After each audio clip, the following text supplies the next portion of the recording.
जमीन के बीचों बीच एक जंगल था। बूढ़े पेड़ आसमान को छूते थे। उनकी पत्तियां हवा में राज की बातें करती थीं।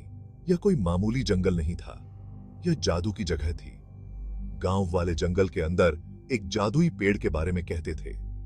वो उसे यक्षिणी का पेड़ बुलाते थे। कहानियों में एक शक्तिशाली आत्मा के होने की बात होती थी जो वहां रहती थी।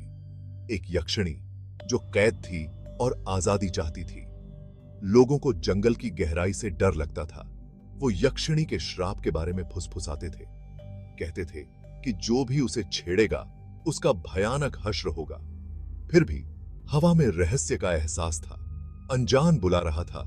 एडवेंचर और खतरा दोनों का वादा कर रहा था।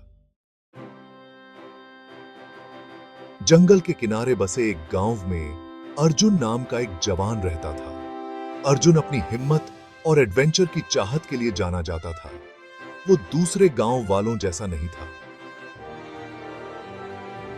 वो फुसफुसाहट और परछाइयों पर यकीन नहीं करता था। अर्जुन सच्चाई जानना चाहता था। वो अननोन का सामना करना चाहता था। जब उसने यक्षिणी के पेड़ की कहानियां सुनी तो उसका दिल जोर से धड़कने लगा। वो जानता था कि उसे अपनी आंखों से यह सब देखना होगा। उसने जंगल में जाने का फैसला किया। अर्जुन ने यक्षिणी के रहस्य को सुलझाने की ठान ली थी। वो जो भी सामने आएगा उसका सामना करने के लिए तैयार था। अर्जुन जंगल में आगे बढ़ता गया। हवा में गीली मिट्टी और अजीब फूलों की खुशबू घुलने लगी। सूरज की रोशनी घने पेड़ों को चीर कर आने की कोशिश कर रही थी। अजीब आवाजें आ रही थीं, जिससे उसकी रूह कांप उठती थी। फिर भी अर्जुन आगे बढ़ता रहा। उसे कोई अनदेखी शक्ति अपनी ओर खींच रही थी। फिर उसने वो सुना। पेड़ों के बीच से एक भूतिया धुन आ रही थी।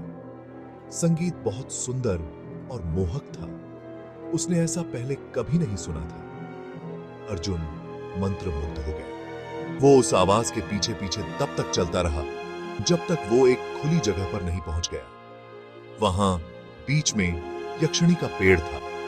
उसकी डालियां जो सदियों पुरानी थी, ऐसा लग रहा था जैसे उस तक पहुंच रही हो। पेड़ के नीचे एक खूबसूरत औरत खड़ी थी। उसकी आंखों में गहरा दुहक था। अर्जुन तुरंत समझ गया कि यही यक्षिणी है। वो कहानियों में बताई गई बातों से भी ज्यादा सुंदर थी। वो वहीं ठहर गया। उसे समझ नहीं आ रहा था कि क्या करे या क्या कहे।